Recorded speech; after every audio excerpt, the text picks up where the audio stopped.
Mahakal studio Kanota. ये superstar singer Mahendra Hadu and Mohan बाजिया।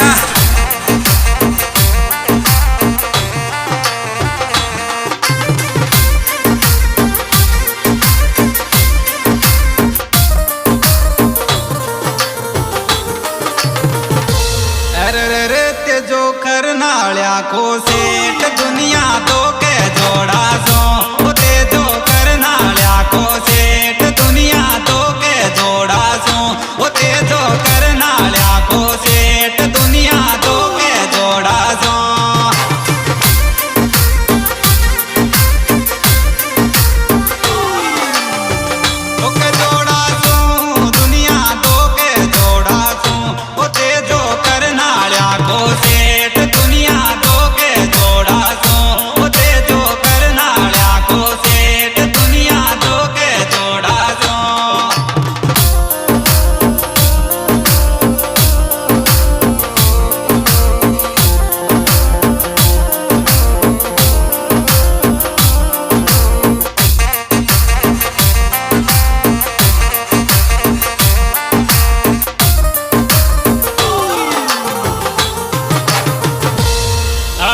लीलन घूग रागम कावे चमचम नाचे जोड़ा सो, लीलन घूग रागम कावे चमचम नाचे जोड़ा सो, लीलन घूग रागम कावे चमचम नाचे जोड़ा सो।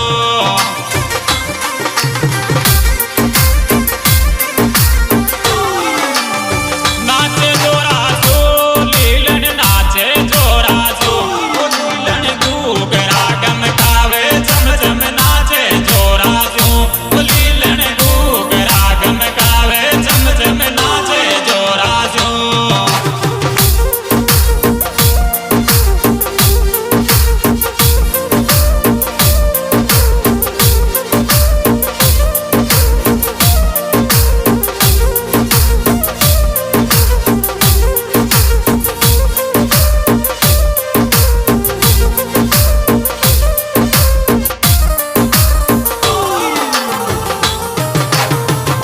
अरे यात्रा टेलर माले काडे पब्लिक नाचे डेमो सू, यात्रा टेलर माले काडे पब्लिक नाचे डेमो सू, यात्रा टेलर माले काडे पब्लिक नाचे डेमो सू।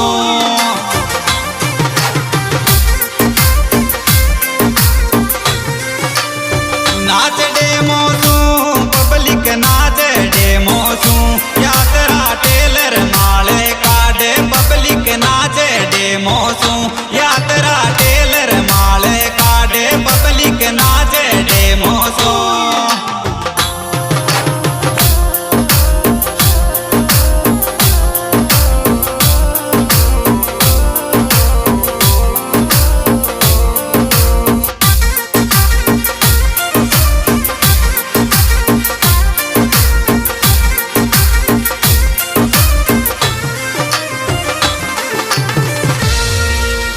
अरे तेजो बाबू ले हलियो हाथा में चालो बीजन बाजरो, तेजो बाबू ले हलियो हाथा में चालो बीजन बाजरो, तेजो बाबू ले हलियो हाथा में चालो बीजन बाजरो।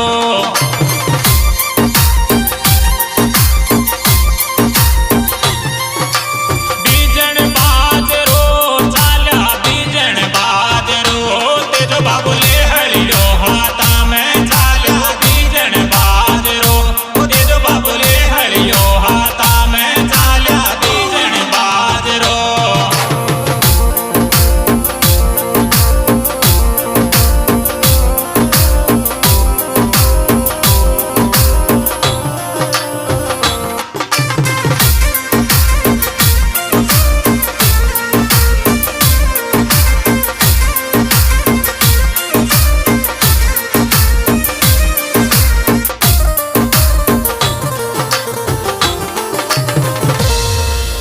अरे जाटनी हो जल्दी तैयार चाली यात्रा माया, जाटनी हो जल्दी तैयार।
सिंगर भाई महेंद्र फाड़ू एंड मोहन जी फुलेरा। मेरे मोबाइल नंबर 6376257251 और ये पहली पहली रिकॉर्डिंग महाकाल स्टूडियो कानोता और इसमें विशेष सहयोग मोहन जी जाट फुलेरा।